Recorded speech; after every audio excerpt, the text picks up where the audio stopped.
tenemos que entender de que siempre Dios nos va a estar hablando y siempre Dios nos va a estar confrontando con sus verdades, porque la verdad de Dios confronta al ser humano. Y es eso lo que muchas veces nos cuesta a nosotros como humanos recibir bien de parte de Dios. Job dijo, ¿recibiremos solamente lo bueno de parte de Dios y no lo malo? ¿Se acuerdan, Job? ¿Acaso recibiré de parte de Dios solamente bendiciones, beneficios? ¿Solamente recibiré de parte de Él ayuda, prosperidad, buenas casas, buenos autos y no cosas malas, entre comillas? Claro que no. El Evangelio nos hace bien y le hace bien a la iglesia.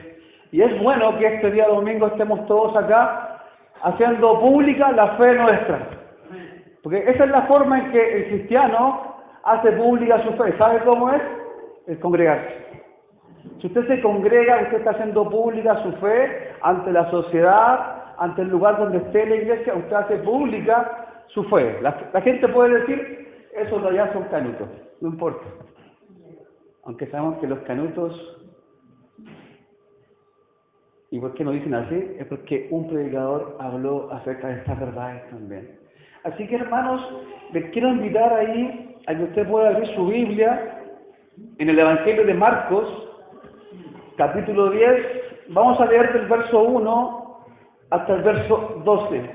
Jesús está enseñando acá algo que hasta hoy en día, si usted lo habla, es polémico, es complicado, hay opiniones diferentes, porque Jesús nunca omitió la verdad. Recordamos que Jesús, Él dijo, yo soy la vida, yo soy el camino, yo soy la verdad.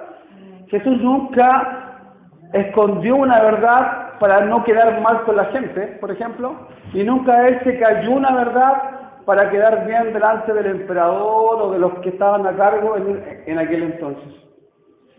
La verdad siempre nos va a confrontar, la verdad siempre nos va a hablar, la verdad siempre nos va a transformar cuando esta verdad viene de parte de Dios. Y les quiero invitar ahí a leer Marcos entonces. ¿Lo tienen ya? ¿Todos? ¿Sí? Dice así: levantándose de allí vino a la región de Judea y al otro lado del Jordán. Y volvió el pueblo a juntarse a él. Y de nuevo, dice Marcos, les enseñaba como solía. ¿Qué les dijo Jesús? Verso 2 dice, y se acercaron los fariseos y le preguntaron para tentarle. Escuche esto. Dijeron ellos, si era lícito o permitido al marido repudiar a su mujer. Él respondiendo les dijo, ¿qué os mandó Moisés? Ellos dijeron, Moisés permitió dar carta de divorcio y repudiarla. Y respondiendo Jesús les dijo, por la dureza de vuestro corazón os escribió este mandamiento. Pero al principio de la creación, allá en Génesis, varón y hembra los hizo, ¿quién? Dios. Por esto, Jesús sigue hablando acá, dejará el hombre a su padre y a su madre y se unirá a su mujer. Y los dos, dice Jesús, serán una sola carne. Así que Jesús dice, no son ya más dos, sino, ¿cuánto? Uno. Por tanto, dice Jesús, lo que Dios juntó, no lo separe, ¿quién? El hombre. En casa, verso 10, volvieron los discípulos a preguntarle de lo mismo. Quedaron dudas, quedaron muchas dudas, confusión quizás en ellos. Y les dijo Jesús, cualquiera que repudia a su mujer y se casa con otra, comete adulterio contra ella. Y si la mujer repudia a su marido, y se casa con otro, comete adulterio. Hasta ahí. Toma asiento, hermano. Se da cuenta aquí que Jesús está nuevamente enseñando, que está enseñando un tema que hasta hoy en día es complicado de poder tratarlo y de hablarlo. Si usted lo habla en el trabajo, hay van a haber muchas opiniones. Siempre dicen, no podemos hablar ni de política, ni de religión, ni de fútbol. ¿Por qué razón? Dice el dicho popular, porque vamos a pelear al final. Entonces mejor evitemos esos temas, porque al final es discusión. Pero Jesús no evitaba los temas, Jesús no evitaba el hablar estas verdades, porque recordemos que Jesús conocía lo que el hombre pensaba y sabía lo que había en el corazón del hombre. En este caso, Marcos está relatando a este grupo de religiosos extremos, los fariseos, que para ellos, moralmente, ellos eran los mejores de ahí, de todo el pueblo. Ellos eran mejores que el publicano, ellos eran mejores que el pescador, ellos eran mejores que el carpintero del pueblo, ellos eran superiores a todos, porque así ellos mismos se veían a ellos mismos. Tenían un concepto muy alto de sí mismos, y ellos hicieron una pregunta, no con la intención de saber o de aprender. ¿Saben por qué? Porque ellos ya sabían a dónde iban. Era como esas preguntas ácidas que te hacen en alguna parte y te dicen, oye, ¿por qué tú eres cristiano? Entonces tú no tomas, tú no fumas, porque ellos aluden que es así. Tú no sales a fiestas, tú no haces esto o aquello, porque eres de acá. Pero ellos están preguntando a Jesús una pregunta con la intención de que Jesús responda lo que ellos quieren escuchar. Siempre, hermanos, vamos a estar rodeados adentro de la iglesia y fuera de la iglesia con gente que quiere cambiar y con gente que no quiere cambiar. Y es lamentable, es así. En todas partes. Usted va a la escuela y ve a alumnos que quieren estudiar y ve a otros que van a pasear, a hacer cualquier cosa, pero menos a estudiar. Usted va al trabajo y ve gente que va a dar la vuelta y hay otros que están produciendo y quieren trabajar y echar a andar la empresa, o por así decirlo, ponerse una camiseta por la institución de estar. Pero en todas partes van a haber gente que va a querer, aunque escuchó y entendió, va a querer hacer las cosas a su manera. Y esta gente, los fariseos, eran esa gente. Habían leído la ley, habían entendido la ley, pero no querían obedecer la ley.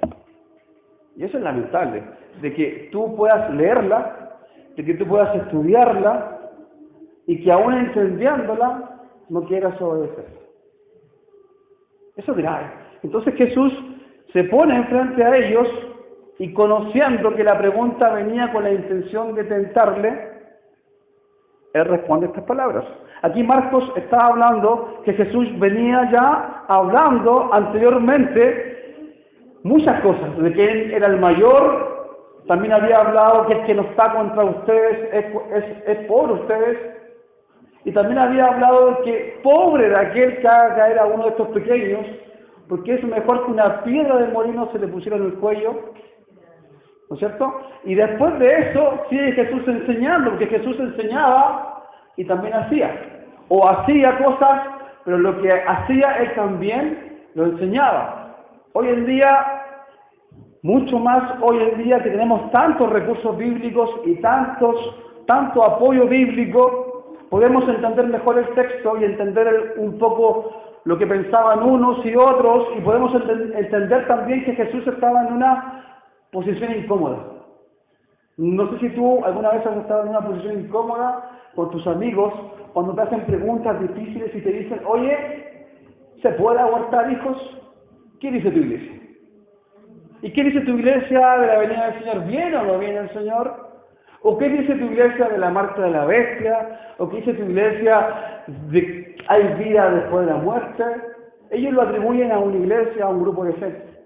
Pero la verdad de Dios es para todos. Obviamente van a haber algunos que van a querer tomar esa verdad y van a cantar como cantamos, diciendo nosotros, cámbiame, haz de mí un hombre nuevo. O van a haber otros que van a escuchar, van a entender y simplemente van a decir, no, esto es locura. Esto están demasiado locos estos cristianos. Entonces el pueblo, en este caso, se había reunido, ¿a qué cosa? A escuchar a Jesús. Lo estaban siguiendo, querían escuchar lo que él hablaba, querían saber lo que él decía, y la pregunta era difícil. La pregunta era complicada. Porque la pregunta decía, ¿es permitido repudiar a la mujer? Respóndeme tú que dices que eres el Hijo de Dios. ¿Qué dices tú? Ahora, ¿qué estaba pasando en ese lugar también? O en esa provincia. Herodes, ¿se acuerdan de Herodes? Herodes había dejado a su esposa y había tomado a la mujer de su hermano y la había hecho su esposa. Entonces Juan el Bautista ya había denunciado a Herodes públicamente, lo cual también después le lleva a la muerte, y ahora querían poner en una situación incómoda a Jesús, porque si Jesús decía la verdad, obviamente le iba a decir, este está entonces en contra de Herodes y en contra de todos los que están con él. Pero si él omite la verdad, entonces, y nos sonríe a todos, está todo bien, lo que ellos hacen está bien, lo que nosotros hacemos está bien, sigamos adelante. Entonces, Jesús, como maestro, porque aquí Marcos lo refleja en muchas partes, dice que Jesús enseñaba, dice que Jesús le dice rabí, le dice maestro, y en muchas partes le da ese resalto a Jesús de que aparte de hacer muchas cosas, Jesús enseñaba. Jesús era maestro, Jesús era un rabí y enseñaba. Y cuando enseñaba, no enseñaba como esta gente enseñaba, porque ¿saben qué, hermanos? Él enseñaba con autoridad. Y los fariseos hacen la pregunta. Los fariseos dicen, ¿es permitido hacer esto? ¿Podemos hacer esto? Esto hablamos el día jueves un poco cuando hablamos de Pablo, en la analogía del matrimonio. Pablo toma un buen ejemplo del matrimonio para explicar una verdad a una iglesia.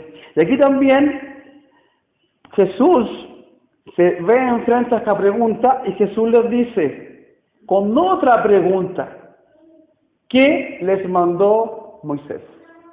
Muchas veces a la gente no le gusta que uno responda con otra pregunta. Yo tengo un amigo del trabajo que siempre me hace preguntas, y yo le respondo con otra pregunta, y él me dice, pero por favor responde la pregunta. Responde lo que te estoy preguntando. Y se enoja. Yo digo, pero responde tú también.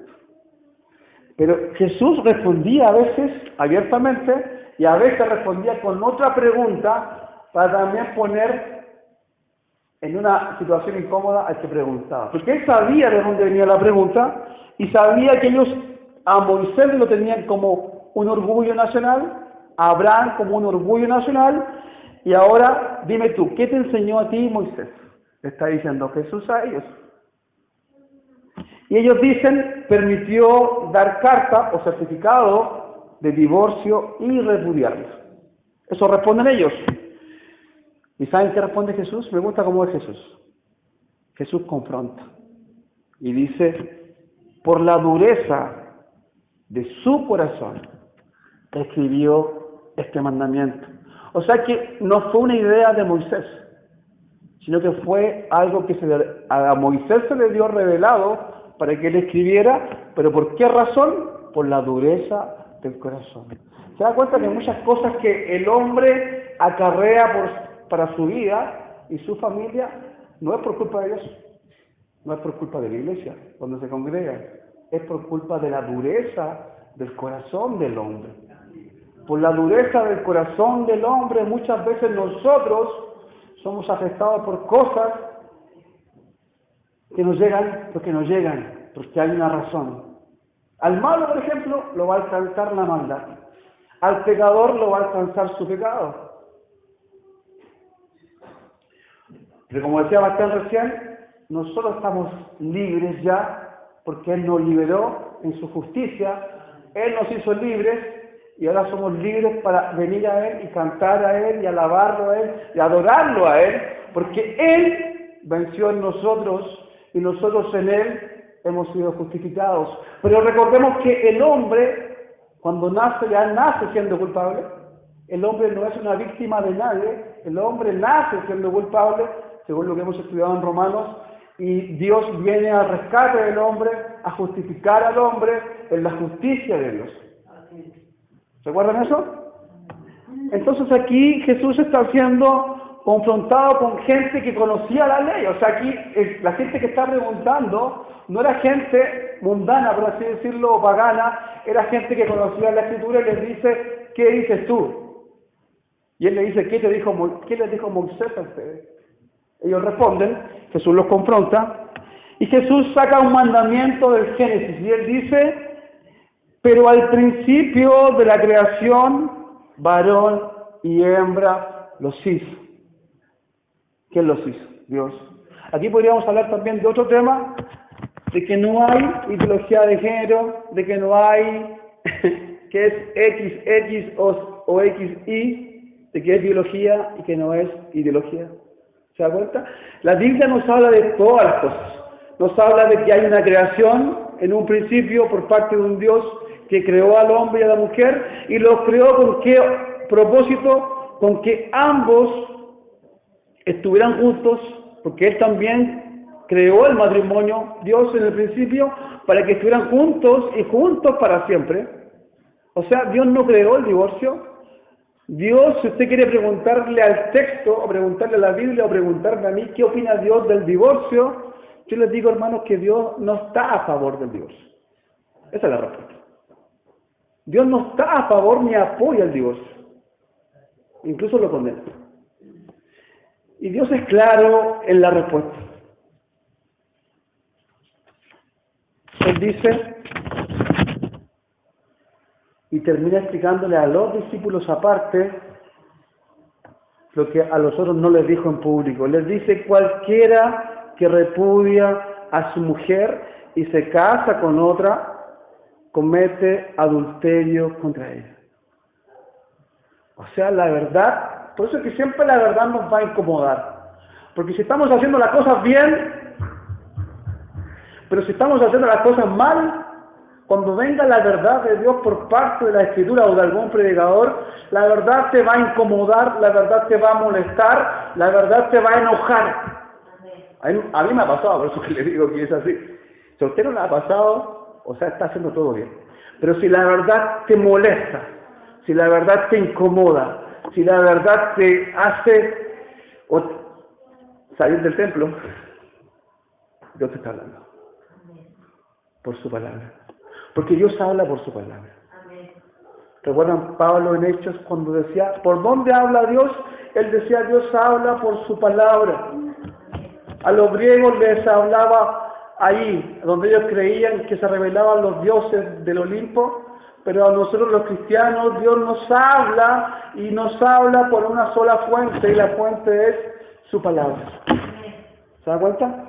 Entonces, Dios hablando, del Dios encarnado hablando a los judíos mismos, a este grupo extremo de los fariseos, que ellos habían puesto un montón de ordenanzas, entre comillas, agregadas a la ley, 613 en específico. Ellos habían dicho, por sobre la ley de Moisés, pondremos estas 613 ordenanzas apartes, y habían invalidado la ley, cumpliendo malas tradiciones de los hombres, de ellos mismos, y ellos mismos hacían mejor que el resto, porque hacían un montón de cosas. Pero Jesús siempre fue duro con ellos, porque sabía el corazón de ellos, conocía el pensamiento de ellos, y saben que, hermanos, siempre Dios va a ser duro con el que sabe más. Porque si tú sabes y entiendes y no lo haces, Dios te va a confrontar. Ya sea en sueños, ya sea en público, ya sea por cualquier situación, Dios te va a confrontar, te va a acorralar, pero no porque Dios te quiera hacer la vida imposible. ¿Sabes por qué es? Es porque Dios te quiere salvar. Dios te quiere ayudar. Dios te quiere ayudar. Como dicen por ahí, no hay peor ciego que el que no quiere ver. Es como el alcohólico. Quiero dejar de tomar. Quiero dejar de tomar. Quiero dejar de beber. Chavo. Abstinencia. No, estáis locos. Abstinencia. Va a doler va a costar, pero se puede hacer. Entonces Jesús dice, denuncia el pecado, hablando la verdad en público y también después en privado con los discípulos. Ahora, ¿por qué era tan complicado este tema en aquel tiempo? ¿Por qué era tan difícil hablarlo? ¿Saben por qué, hermanos? Porque habían, así como hoy hay muchas opiniones en cuanto al divorcio, el gobierno puede decir una cosa, la iglesia Betacura puede decir una cosa, los bautistas pueden decir otra cosa, los metodistas pueden decir otra cosa, y así usted va sumando un montón de iglesias que van a decir otra cosa, afirmando que la Biblia también lo dice así. Pero ¿saben qué? En aquel tiempo habían dos escuelas en el primer siglo de formación teológica y las dos escuelas tenían opiniones diferentes. Una escuela que era la escuela de rabínicas, las dos, la escuela de Shammai, que se llama una, ellos permitían el divorcio solamente por casos de infidelidad. Si tu esposo es infiel, te puedes divorciar, y al revés también. Pero había otra escuela de formación teológica judía, primer siglo, que eran los de Hillel, y ellos eran más liberales, muy liberales, y ellos decían, si tu esposa quiebra un plato, carta de divorcio.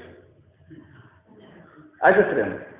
Si le quedó el arroz recocido, carta de divorcio. Si los fideos quedaron mal, carta de divorcio. Si se puso cebo, lo que sea. Cualquier motivo, ellos tenían permitido darle carta de divorcio. Entonces, en la sociedad judía era terrible ser mujer, así como pasa hoy en día en estos países del Oriente, que usted ve a las mujeres siendo totalmente por todos lados, sus derechos no son respetados. En la comunidad judía, la mujer que no daba a luz hijos ante la sociedad era maldita, y la mujer que era separada o era repudiada también era muy maldita, quedaba desamparada. Y si tenía hijos era muy complicado. Entonces, estos fariseos de esta escuela, los de Hillel, que eran estos los que estaban hablando con Jesús, que eran liberales, ellos hacían esto. Estaban un tiempo con una mujer, hacían cualquier cosa a la mujer que no les gustara a ellos, y ellos ¿qué hacían? Carta de divorcio. Lo permitió Moisés, la ley lo dijo. Chao. ¿Se volvían a casar? Carta de divorcio, lo permitió Moisés, pero ellos eran moralmente correctos. Ellos eran totalmente puros, eran mejores que todos. Porque ellos habían leído la ley, habían estudiado la ley, habían comprendido la ley, pero ellos querían vivir a su manera. ¿Y saben qué hacían con la ley? La torcían. Para su conveniencia, para su beneficio. Y aquí Jesús los expone a ellos. Porque ellos eran de esta escuela liberal que por cualquier cosita, no me saludó, carta de divorcio. No quiso hacer el amor conmigo, divorcio. ¿Se dan cuenta? Eran extremos. Y hacían eso y creían que estaban bien. Pero cuando Jesús los enfrenta, Jesús les dice, ustedes no han entendido nada. Porque el Dios que los creó, varón y hembra los creó, y los creó para ser uno solo, hasta que la muerte los separe. ¿Se dan cuenta? O sea, Jesús va al Génesis y les dice, ¿no han leído esto?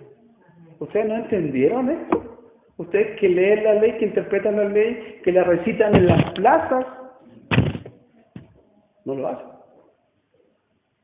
Entonces, esto era porque era tan difícil enfrentar a esta gente, y Jesús los enfrenta.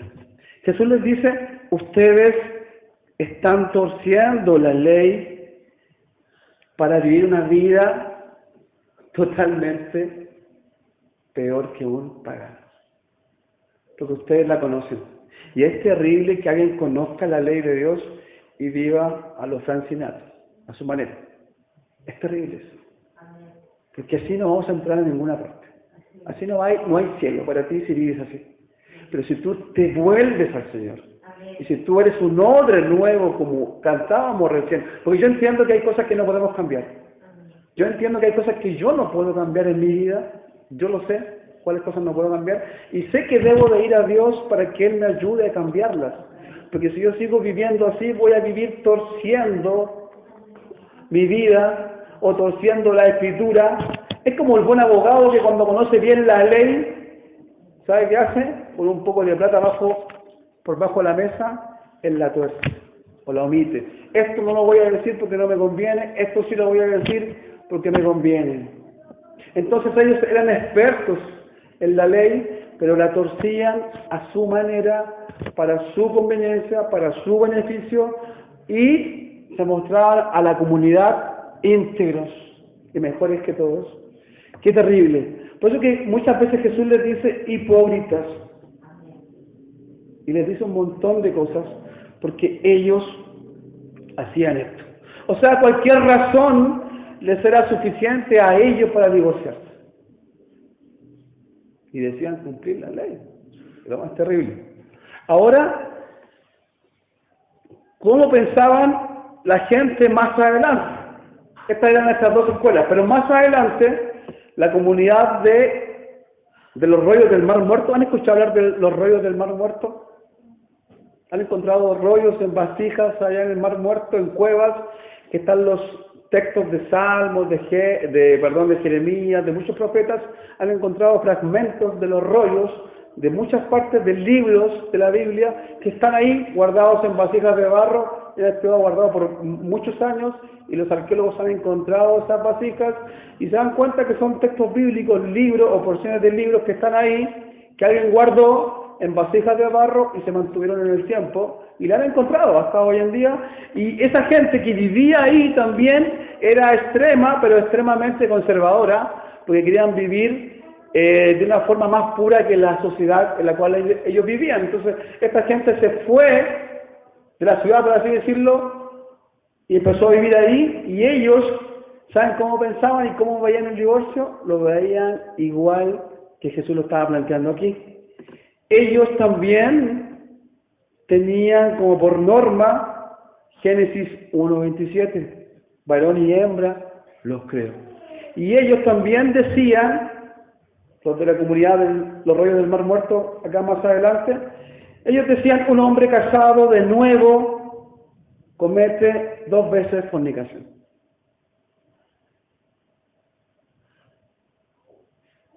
Si toma a una segunda esposa, si la primera vive aún. Entonces ellos también consideraban lo mismo que Jesús consideraba y lo practicaban.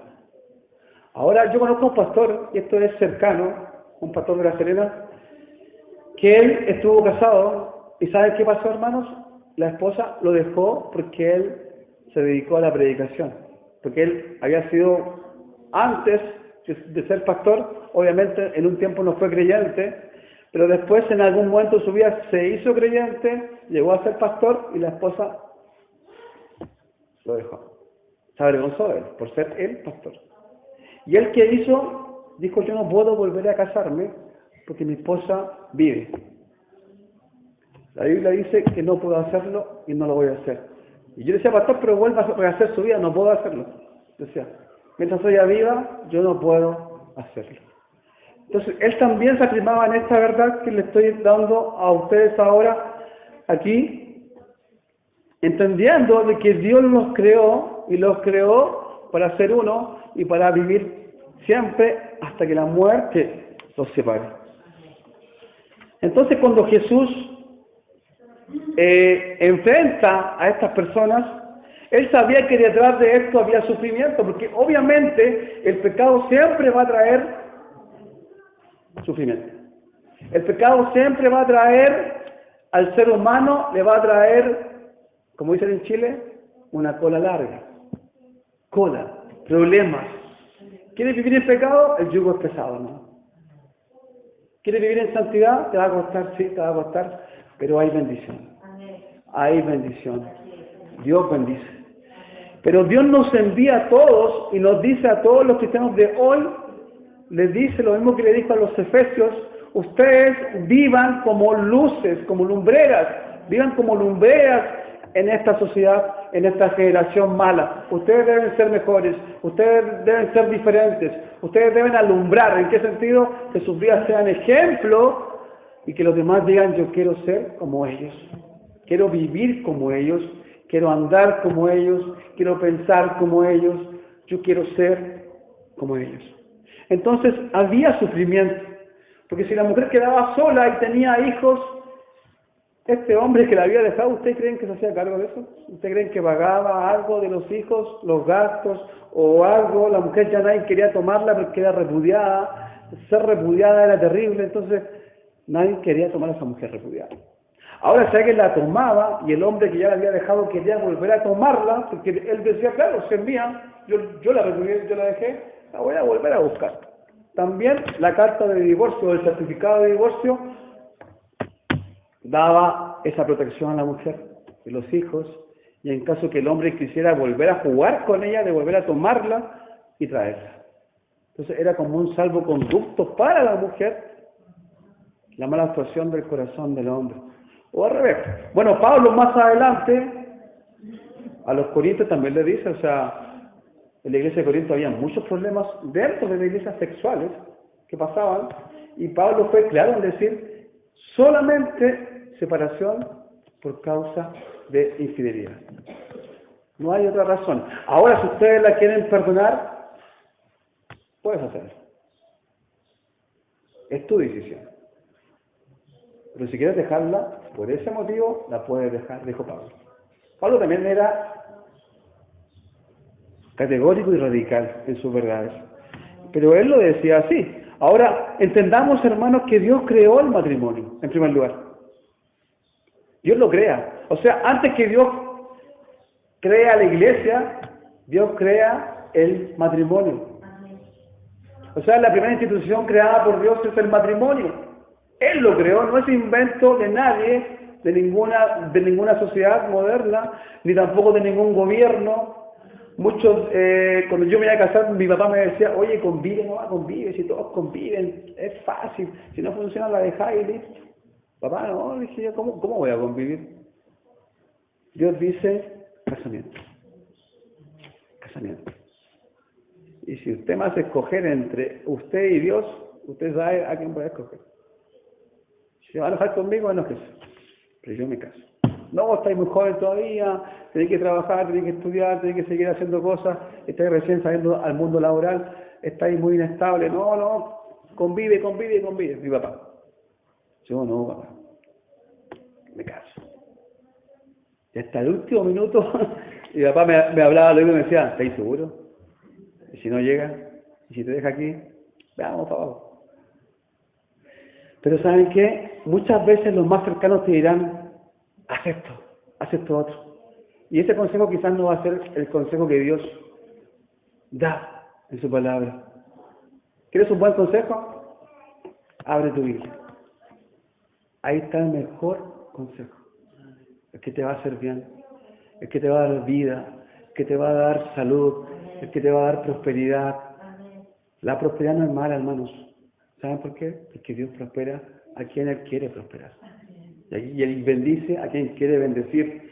Y cierra las puertas a quien Él quiere cerrar las puertas. Entonces, el matrimonio lo creó Dios. Pero ¿saben qué pasó, hermanos? Que como hemos estado estudiando en Romanos, el pecado viola el matrimonio. Destruye el matrimonio. Por eso es que hoy en día vemos tantos hijos y jóvenes en las cárceles. Jóvenes, muy jóvenes. Yo quedo asombrado de la cantidad de jóvenes que hay en la cárcel.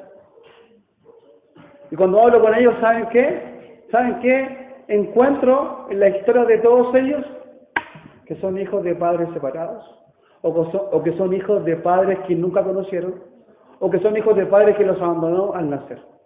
A ellos y a su madre. Y me doy cuenta de la importancia de un padre en la vida de un niño. Esa es una de las grandes razones por qué hay tanta delincuencia y hay tanta gente joven en las cárceles. Una es porque no hay un padre presente o porque nunca lo hubo. Y el niño tuvo que buscar formas de poder traer alimento a su casa. ¿Y qué hicieron? Robaron. Y eso se fue convirtiendo en algo más grande que los llevó a ese lugar. O sea que la intención original de Dios no fue el divorcio. ¿Eso está diciendo, hermano Hans? Sí, eso estoy diciendo. La intención original de Dios no fue el divorcio, para ti ni para mí. La intención original de Dios es que sea el matrimonio sin contaminación y el matrimonio hasta que la muerte los separe. O sea, ¿quién los puede separar? La muerte, no el hombre. Ahora Pablo entendió esto y también lo aplicó, como le decía recién, a las iglesias. Y para ir cerrando, quiero cerrar con esto. Hay un autor puritano que era bien radical en las cosas que decía y me gusta mucho.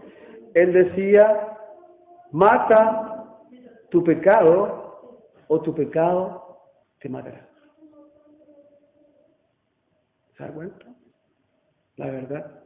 O sea, si no matas tu pecado, ¿cómo lo puedo? Ahora tú dirás, ¿cómo lo voy a matar si soy pecador? Bueno, ven a Jesús. La solución para el pecado está en Jesús. El hombre es pecador, desde siempre. Pero si venimos a Él, nuestros pecados son perdonados. Somos reconciliados. Somos justificados. Somos hechos hijos de Dios. Somos adoptados. ¿Se da cuenta? Y somos llamados, ¿saben qué más, hermanos? Amigos de Dios. Cuando fuimos enemigos, ahora pasamos a ser amigos. O sea, no vas a perder nada. Estás ganándolo todo si vienes a Él. Pero si no vienes a Él, lo estás perdiendo todo. Hoy y en la eternidad. O sea, venir a Jesús hace bien. Sí, hermano, hace bien. Venir a Jesús es lo más inteligente que puedes hacer. Es lo más inteligente que puedes hacer. Venir a Jesús es una buena decisión. Es una buena decisión. ¿Cuándo debo de venir a Jesús? Hoy. Ven a Jesús hoy. No te tardes. ¿Saben qué?